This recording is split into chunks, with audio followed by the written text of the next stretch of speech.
The neighborhood was ordinary, the kind that felt safe by day but unsettlingly quiet by night. The kind where fences were low, greetings were cordial, and everyone knew just enough about each other to feel like they didn't need to know more. Anna had lived on Pine Hollow Lane for a year. It was the perfect spot for her, a quiet street where she could work from home, undisturbed. But she couldn't shake the feeling about the house next door. The curtains were always drawn. A faint, sour smell often wafted from the yard, though the grass was immaculately kept. She'd seen the man who lived there a handful of times. Tall, with a hollow frame and a nervous energy, his sunken eyes darting from one place to another as if he expected someone or something to leap out of the shadows. It wasn't until the tapping started that Anna's unease grew into something darker. At first, it was faint, just a soft, rhythmic tap against her living room wall. She thought it was the pipes, an old house quirk. But it persisted, growing louder at night. One evening, as she sat on the couch with a book, the tapping turned to scratching. Her blood chilled. It wasn't the sound of metal or wood, but nails, long, deliberate scrapes, as if someone was trying to claw through the wall. Anna told herself it was mice. She bought traps, lined them along the baseboards, and tried to move on. The traps remained empty, but the scratching didn't stop. Then came the voices. One night, just past midnight, she heard murmuring. It was faint but unmistakable, filtering through the wall from the neighbor's side. She pressed her ear against it, her heart racing. The voice was deep, almost guttural, and spoke in a language she couldn't understand. Occasionally, there was a pause as if the man was listening to someone, or something, respond.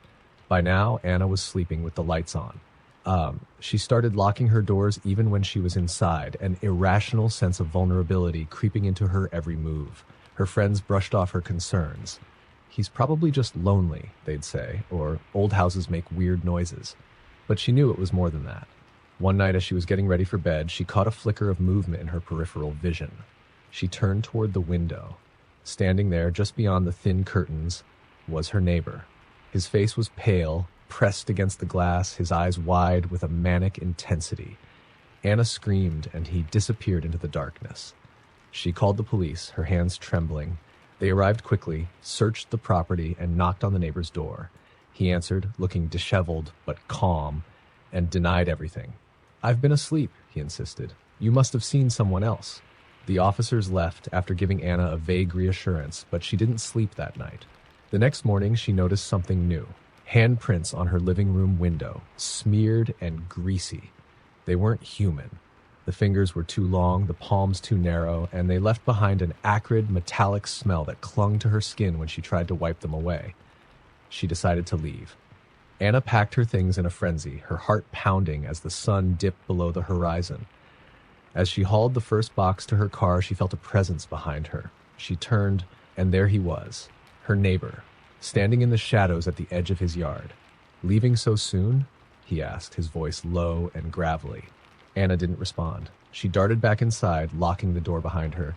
She called a friend, begged them to come help her finish packing, but they wouldn't arrive for an hour. She sat on the floor, clutching a kitchen knife, and waited. The tapping started again. This time, it wasn't from the wall, it was coming from the ceiling. Anna's breath hitched as she looked up. The sound grew louder, moving across the ceiling toward the stairs. Her phone buzzed. A text from her friend. "Almost there. Are you okay?" She didn't have time to reply. The tapping turned into heavy, deliberate footsteps. Something was inside the house. Anna bolted for the door, but as she reached for the lock, the footsteps stopped. A low, wet breathing filled the air behind her. She turned slowly, her legs trembling. Her neighbor stood at the bottom of the stairs, his face stretched into an unnatural grin. But it wasn't just him.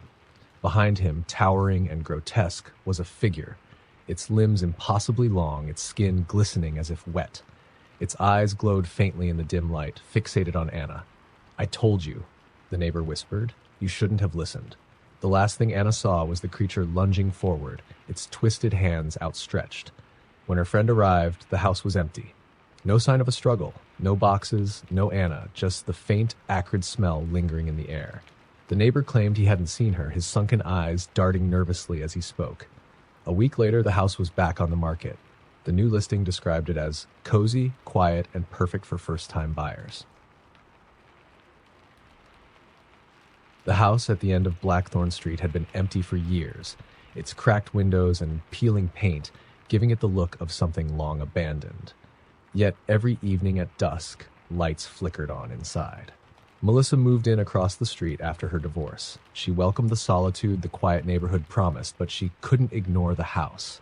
Something about it drew her gaze every time she stepped outside. Her first encounter with her neighbor happened on a warm autumn evening. She was bringing in groceries when she noticed someone watching her from the window of the dilapidated house. A pale woman with hollow cheeks and tangled hair stared back. Startled, Melissa dropped a bag. When she glanced back, the window was empty. The next day, she asked an older neighbor about the house. He shifted uncomfortably, avoiding her eyes. "It's better not to ask," he muttered, his voice barely above a whisper. "No one's lived there for years. Just keep your curtains closed at night." Melissa laughed it off, but unease gnawed at her. She told herself she was imagining things, until the knocking began. It started as a faint rap on her front door around midnight. She peered through the peephole, but saw nothing. Shrugging it off, she went back to bed. But the knocking returned the next night, louder and more insistent. Still, no one was there. The third night, she stayed awake, her heart pounding with anticipation. The knocking came again, steady and deliberate. This time, it wasn't just the front door. It echoed from her windows, her back door, even the walls. She froze, clutching the kitchen knife she'd brought for protection as a low, wet whisper seeped through the walls. "Let me in." Terrified, she called the police. 2 officers arrived, searched the property, and found nothing. One of them, a younger man with a kind smile, lingered before leaving. "You should move," he said softly. Melissa didn't sleep that night. She spent the next day researching the house, combing through old news articles and forums. She found mention of a family that had lived there decades ago. The mother, Eleanor Reeves, had gone mad, locking her children in the basement and claiming they were possessed. By the time authorities intervened, the children were dead, and Eleanor had vanished. Her body was never found. That night, Melissa heard footsteps upstairs. She lived alone. She tiptoed up the staircase, her breath shallow. The sound grew louder, pacing back and forth. At the top of the stairs, she froze. Her bedroom door, which she had left open, was now shut. A faint shadow moved under the doorframe. "Who's there?" she whispered, her voice cracking. The door creaked open. The pale woman from the window stood there, her empty eyes locked onto Melissa. Her mouth opened unnaturally wide, emitting a guttural, inhuman screech that rattled the walls. Melissa fled, tripping over her own feet as she tumbled down the stairs. She grabbed her car keys and bolted outside, but when she looked back, the house wasn't empty anymore. Shadows filled every window, faces pressing against the glass, their hollow eyes watching her. She never returned. The house across the street still stands, its lights flickering every evening at dusk. And sometimes, if you listen closely, you can hear faint knocking from the inside, as if someone or something is waiting to be let in. The old apartment building on Ashburn Street was known for its quirks. Creaky floors, unreliable plumbing, and dimly lit hallways were just part of its charm, or at least that's what the landlord told Julia when she moved in. But what he didn't mention was apartment 6B. Julia's new place was right next door to it. The first thing she noticed about 6B was its door, scratched and battered, as if someone had been desperately clawing at it from both sides. The mailbox below its number was stuffed with yellowing envelopes, some decades old. She asked the landlord about it during her lease signing. He avoided her gaze. "It's been vacant for a long time," he muttered. "Some folks complain about noises, but, well, it's just an old building, pipes and such." The noises started her first night. It was subtle at first, a faint shuffling sound like feet dragging across the floor. Julia ignored it, assuming it was the neighbor on the other side.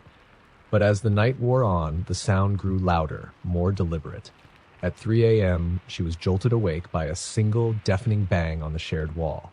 The next morning, Julia confronted the neighbor across the hall. An elderly woman with a face etched by decades of frowns shook her head. "There's no one in 6B, she said firmly. "There hasn't been for years. Stay away from that door." Julia laughed nervously, but unease settled over her. That night, the noises escalated. Footsteps thumped back and forth in 6B, heavy and frantic, like someone pacing in a panic. She pressed her ear to the wall, her heart racing. Through the thin plaster, she could hear it clearly, raspy breathing, interspersed with faint whispers.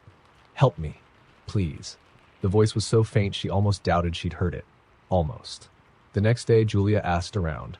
Most of the tenants refused to talk about 6B. One young man who lived on the first floor finally gave her an answer.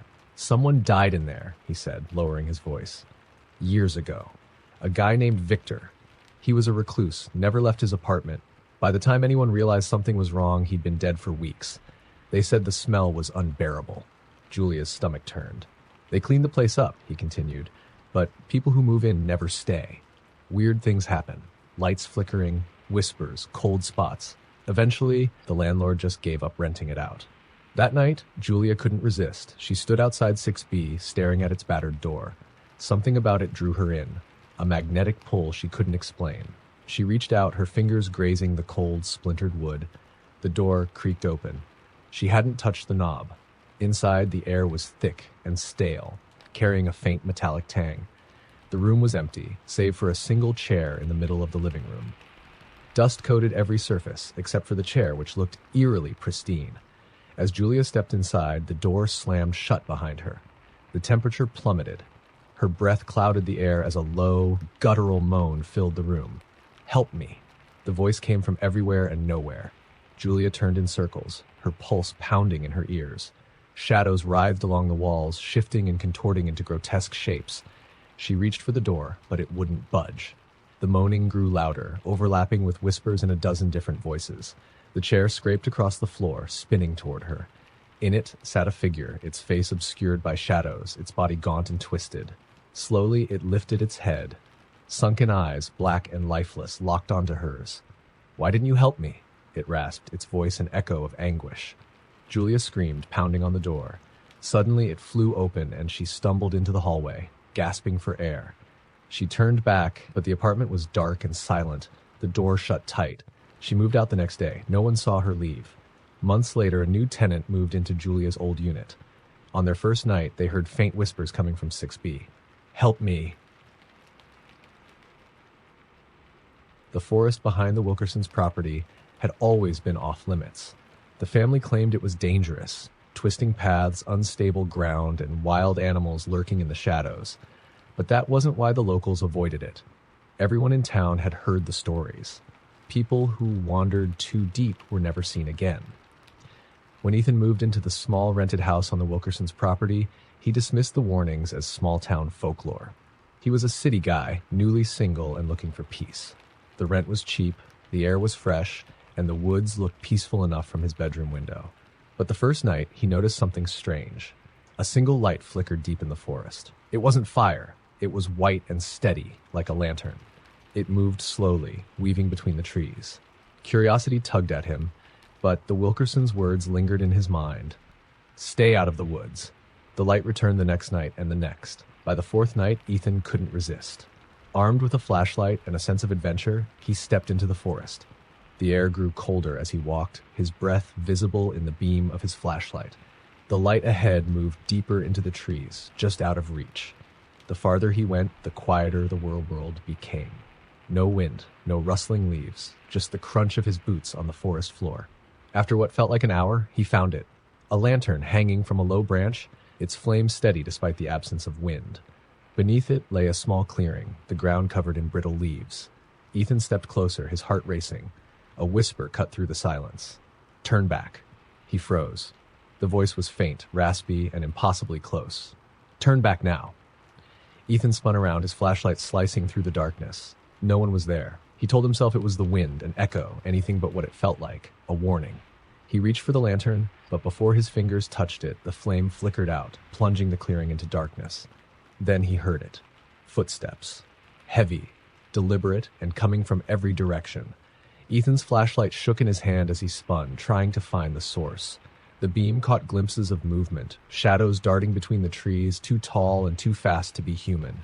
A low growl rumbled from the darkness, followed by another and another.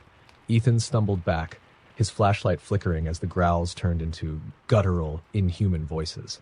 "You shouldn't have come." A figure emerged from the shadows, towering and misshapen. Its skin was pale and stretched tight over its skeletal frame, its eyes black pits that seemed to swallow the light. It reached for him with impossibly long arms, its fingers ending in jagged claws. Ethan turned and ran, the voices chasing him through the trees.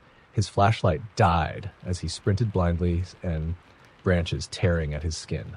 The growls grew louder, closer, until they seemed to surround him. Just as he thought he'd be caught, he burst into the edge of the Wilkersons' yard. The house loomed ahead, its porch light a beacon of safety. He collapsed on their steps, gasping for air. The Wilkersons found him there in the morning, pale and trembling, his clothes torn and his eyes hollow with fear. "You went into the woods, didn't you?" Mr. Wilkerson asked, his voice heavy with resignation. Ethan nodded weakly. "You're lucky you made it out," the old man said, his gaze drifting toward the tree line. "Most don't." Ethan didn't sleep for days, haunted by the memory of what he'd seen and the sound of those voices whispering his name. 1 week later, the light appeared in the woods again, flickering through the trees. Ethan didn't go after it this time. But late that night, as he lay in bed, he heard something outside his window, a low, guttural whisper. "Come back." The old motel on the outskirts of town was the kind of place people stayed when they had nowhere else to go. Its flickering neon signs, spelling out VAC NCY, buzzed faintly in the cold night air. Room 13 had been out of service for years, boarded up, locked, and left to decay. The manager, a gruff man Dale, would never explain why. When Laura checked in during a stormy November night, she didn't ask questions. She was exhausted, broke, and desperate. Dale gave her the key to room 12, muttering something about the storm knocking out the phone lines. "Don't wander the halls," he said, not meeting her eyes. "And whatever you do, don't try to open room 13. Laura nodded, too tired to care. The room was dingy but functional. A creaky bed, a small TV, and a musty armchair. The storm outside howled, wind rattling the thin windows. She locked the door, wrapped herself in a blanket, and tried to ignore the eerie stillness of the place. At around midnight, she heard it, a faint tapping sound. At first, she thought it was the storm, but the noise was too deliberate, too rhythmic. It came from the wall behind her bed, the one shared with room 13. Tap, tap, tap, tap. She froze, listening intently. The tapping stopped. A moment later, it came again, louder this time. Tap, tap, tap, tap. "Hello," she called out, her voice shaking. The tapping stopped abruptly. Then, she heard something else, a faint voice, barely audible through the wall. "Let me out." Laura's blood turned cold. She got up, heart pounding, and pressed her ear to the wall. The voice came again, raspy and desperate. "Please, help me." Her mind raced. Had someone been locked in the room? Was it a prank? She debated calling the manager, but remembered the phone lines were down. Instead, she grabbed her flashlight and stepped into the hallway. The corridor was silent, the dim lights flickering overhead. She approached room 13, its door warped and scratched, the number barely visible on the peeling paint. "Hello?" she called, her voice echoing. "Is someone in there?" No response. Against her better judgment, she tried the knob. It was ice cold and wouldn't budge.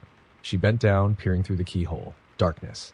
But then something moved, a faint shift, like a shadow passing in front of the light. So her breath hitched as a single bloodshot eye stared back at her from the other side. She stumbled back, dropping her flashlight. As she scrambled to pick it up, the tapping began again, this time louder and more frantic. Bang!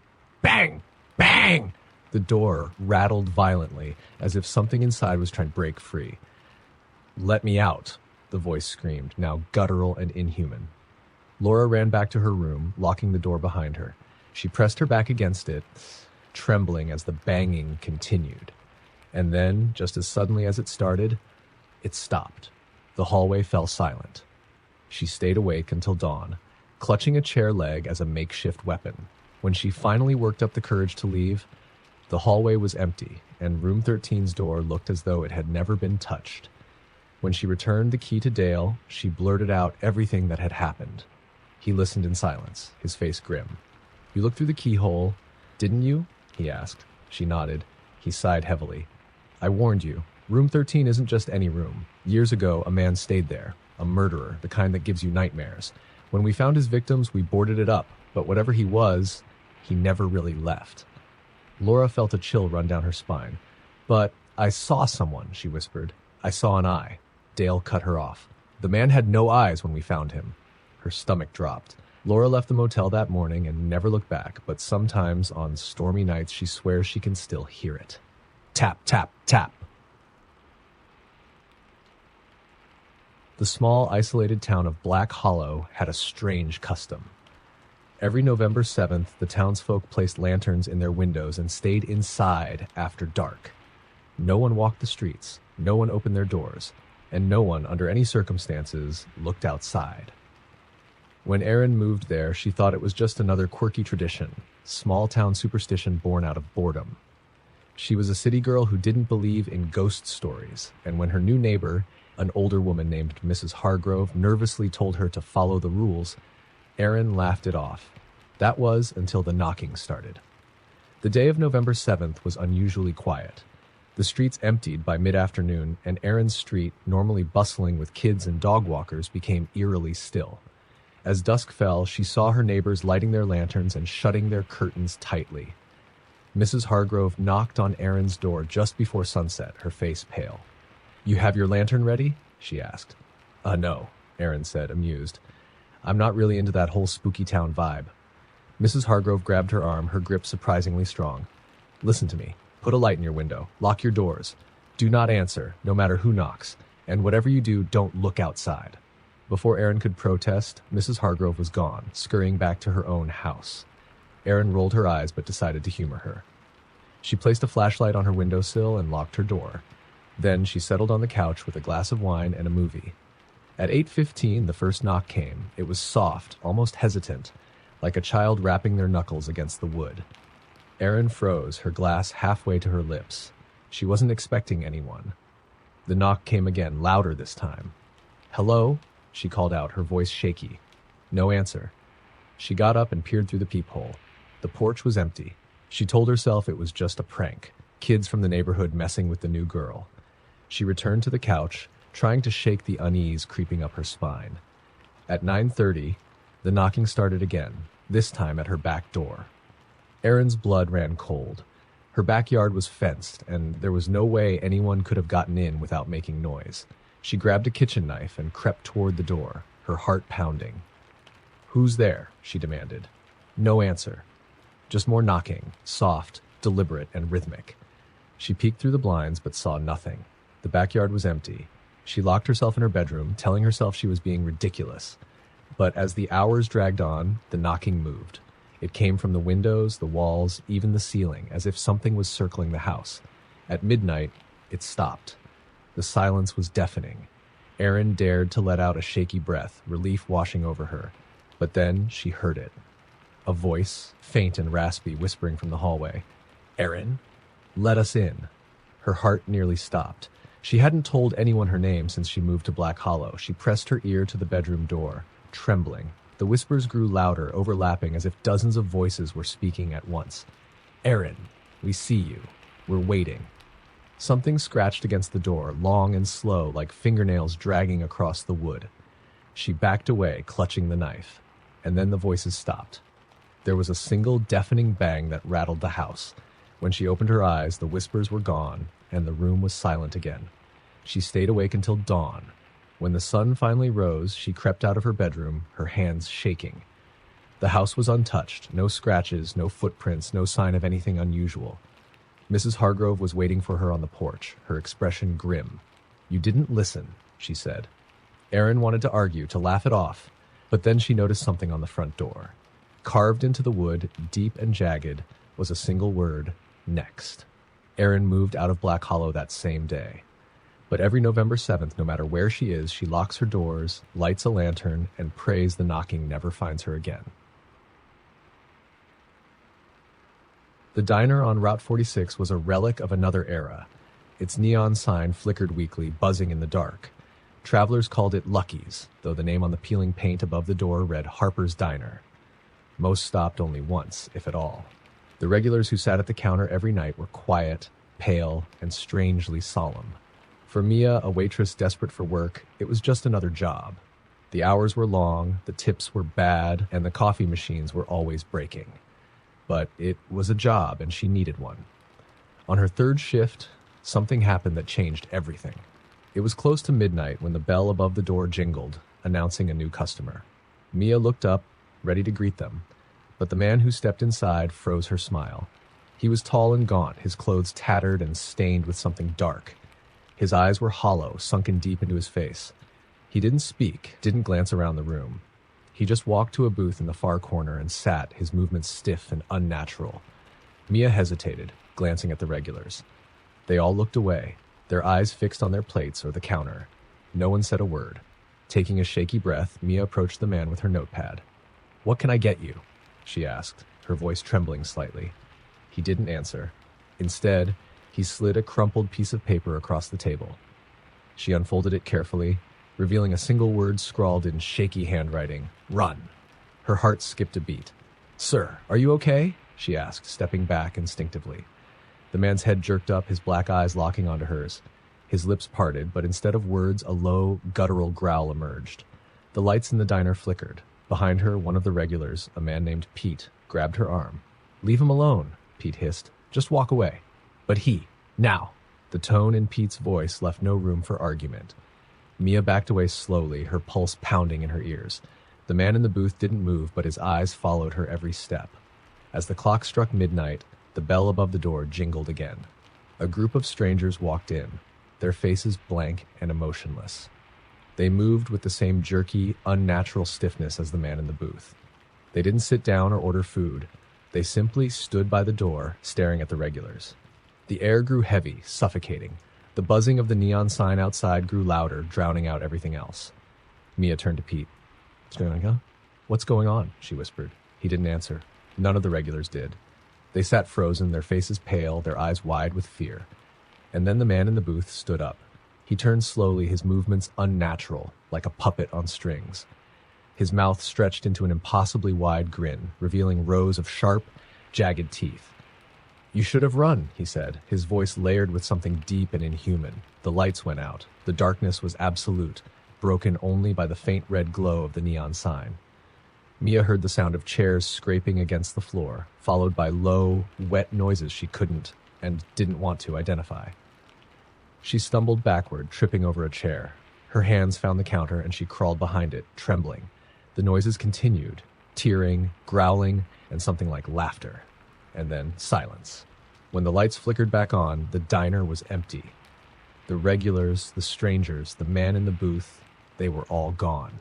The only sign that anyone had been there was the blood smeared across the floor and walls, streaked in patterns that didn't make sense.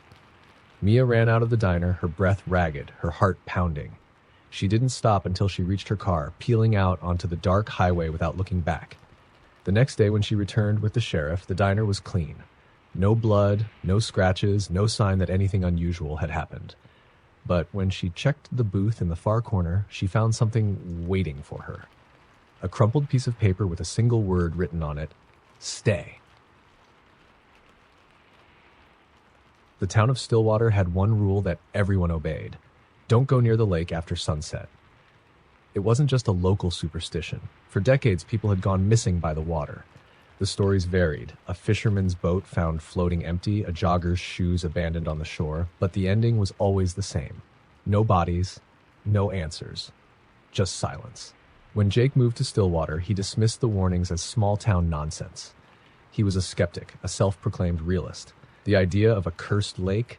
Ridiculous. But one crisp autumn evening, as the sun dipped below the horizon, he found himself standing at the lake's edge. The water was unnaturally still, reflecting the darkening sky like a mirror. He told himself it was just curiosity that brought him there. The first sign of something wrong was the sound. It was faint at first, a low hum that seemed to come from the center of the lake. Jake thought it might be the wind, but there was no breeze. The trees stood motionless, their branches reaching like skeletal fingers toward the sky. The hum grew louder, more melodic, almost like a song. It was beautiful and haunting, pulling at something deep inside him. Without realizing it, Jake stepped closer to the water, and then he saw her. A woman stood waist-deep in the lake, her back to him. Her hair was long and dark, clinging to her shoulders. She didn't move, didn't make a sound. "Hey!" Jake called out. "Are you okay?"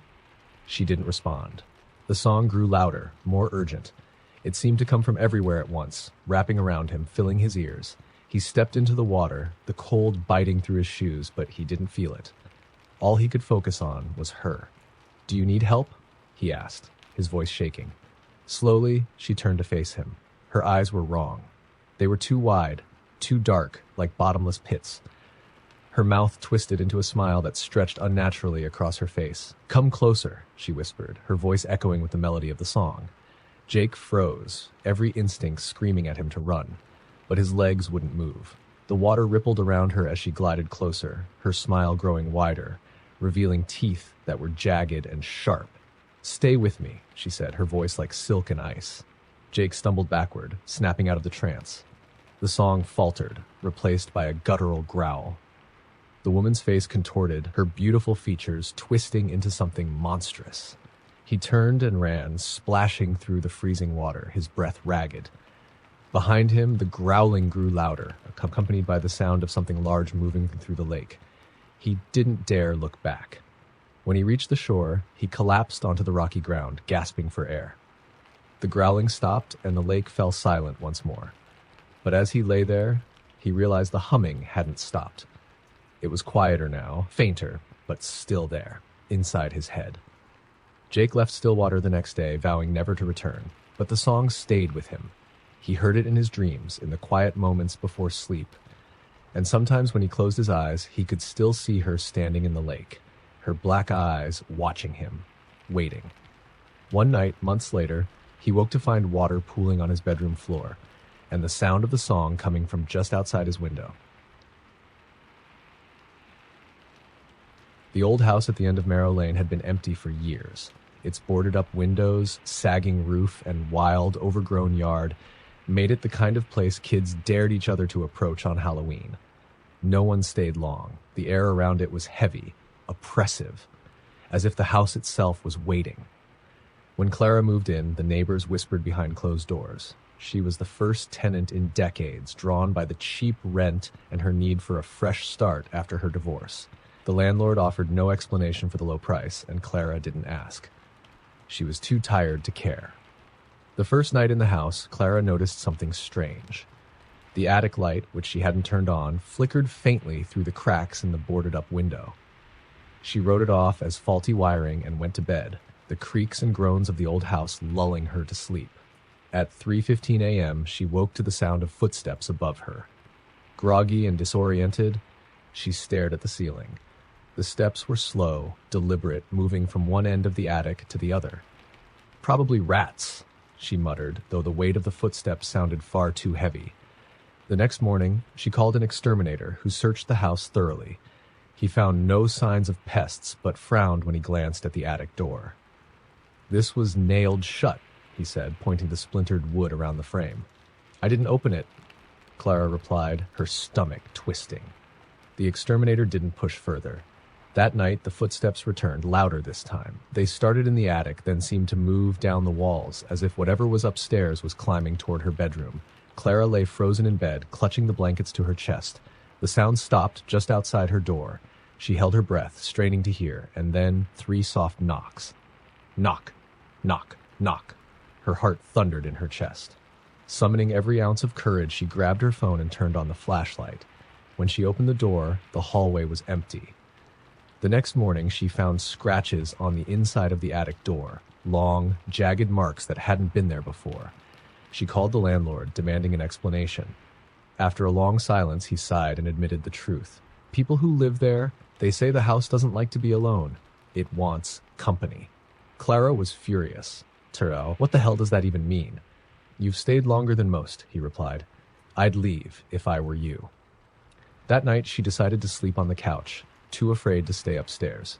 She dozed fitfully, her dreams filled with images of dark figures and flickering lights.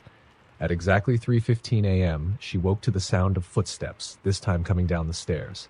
She sat up, her heart pounding as the steps grew louder, closer. Something moved in the shadows at the edge of the living room. She shone her phone's flashlight toward it. A figure stood there. It was a man, or at least it had been. His face was gaunt, his eyes hollow, his skin stretched tight over his bones. He stared at her, unmoving, his head tilting slowly to one side. "Leave," he whispered, his voice dry and cracked. Clara didn't wait to be told twice. She grabbed her keys and bolted from the house, not stopping until she reached her car. When she returned the next day to gather her things, she found the attic door wide open. The scratches on the wood had multiplied, spiraling out into unreadable symbols that seemed to pulse when she looked at them. She didn't stay long. Clara moved across the country, swearing never to live alone again. But sometimes, late at night, she hears footsteps above her, and 3 soft knocks at her bedroom door. The train station in Pine Hollow was the kind of place people avoided after dark. It wasn't abandoned.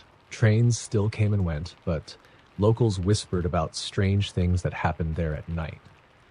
Lights flickered, shadows moved where they shouldn't, and sometimes people who got on the train never got off. When Marcus missed the last bus out of town, he had no choice but to wait for the midnight train.